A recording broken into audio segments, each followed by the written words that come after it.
citadel of Russian communism. Looking at Russia, we might see it as a country to be studied, as we study other nations of the world.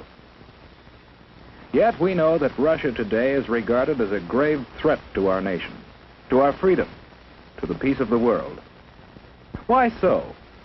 What makes it a threat? Looking closer, we see a clue. Public display of giant portraits of communist leaders. These leaders, by their actions, have caused the world to stand guard. Here, in Russia, you see the reason why so many nations are building up their defenses. Here, in Russia, you see the reason why we are spending billions of dollars in defense production, why your family is paying the highest taxes in our history. The leaders of Russia tell us their only concern is the defense of their own nation. Is this so? Or are they ambitious for world conquest? Question. A question of communism. Ever hear of Karl Marx? In his mind, communism was born more than 100 years ago.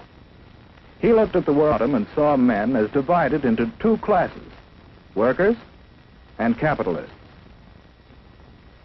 In the Communist Manifesto, he called upon the workers, the proletarians, to rise up and overthrow their capitalistic masters. He cried, "The proletarians have nothing to lose but their chains. They have a world to win. Working men of all countries, unite." This was the promise and the challenge of communism. In Russia, the Tsar was the government. To support the wealthy aristocracy, millions of peasants toiled in virtual slavery. The Cossacks, dreaded police of the Tsar, enforced tyrannical laws. Here was fertile ground for the ideas of communism. For here, indeed, the people had nothing to lose but their chains, the chains of the imperial government. In 1914, the Tsar sent his troops into the war that swept Europe. For more than 2 years they fought. While at home, people suffered from shortages, brought about the despotism and corruption of the imperial government. The people grew rebellious. Only a strong army could sustain the Tsar in power. But revolution was preached on the battlefield, too, to an army broken with corruption. Inevitably, the Russian army surrendered. And with the defeated army returning under the banners of revolution, the imperial government fell and revolution reigned. The chains were broken, and in violence was born the government of the proletarians. But a government needs leaders. Ever hear of Nikolai Lenin? He was the first leader of communist Russia. Leon Trotsky was another. Lenin lived but a few years, and out of the vicious struggle for power that followed his death, Joseph Stalin emerged as undisputed leader. Here was a new face, but in the background was an old one, Karl Marx. He established the ultimate aim of communism as world revolution. And the rulers of communist Russia, while firmly establishing their authority at home, created an international organization to stir up revolution throughout the world. Communism was on the march. Stalin was in the Kremlin. But what of the people? The proletarians who had fought to win a new world.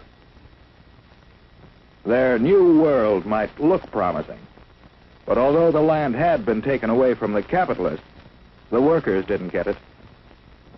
Under communism, virtually everything belongs to the state. The individual has little right to own property or to plan his own life. He's told where to work with his employer. Little freedom to leave his job or seek a better one. Whereas we believe, and our religions teach, that the individual is all important, communism denies religion and debases the individual to a part of the vast machine that powers the state. Children are taken early and molded to fit the machine.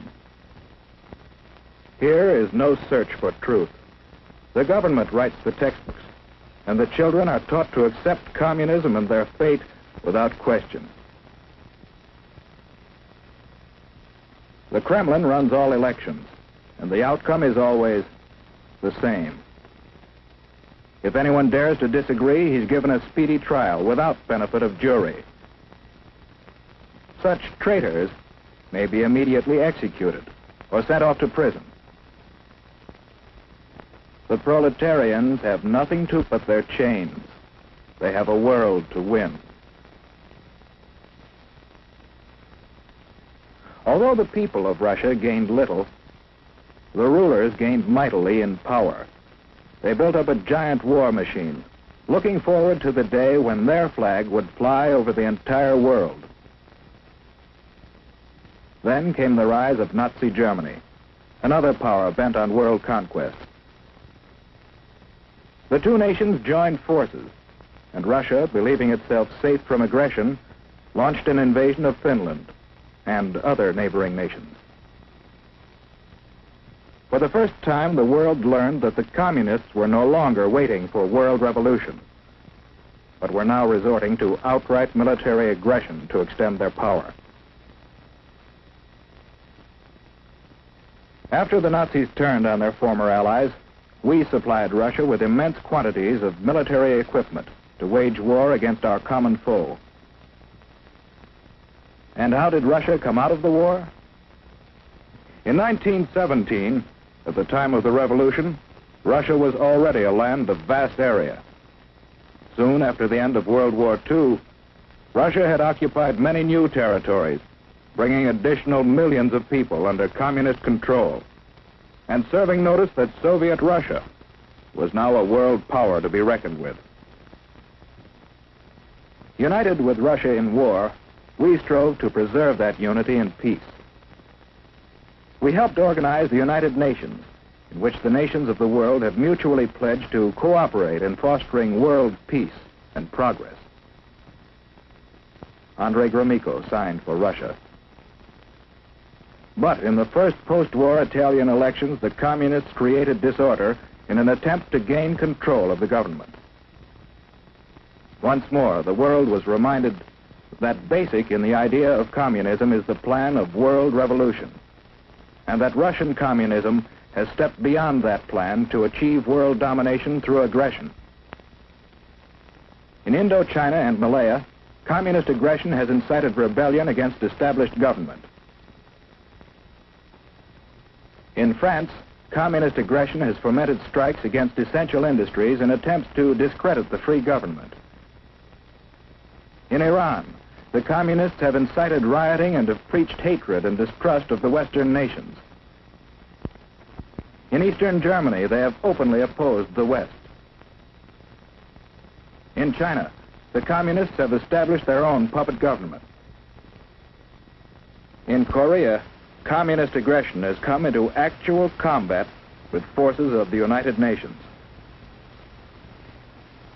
And with the most deadly of all weapons available to the Russians, no peoples in the world can feel secure against this aggression.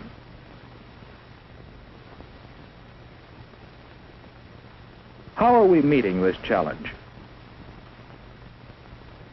Yes, one way is by helping the free world fight starvation and poverty and suffering, conditions that pave the way for communist infiltration.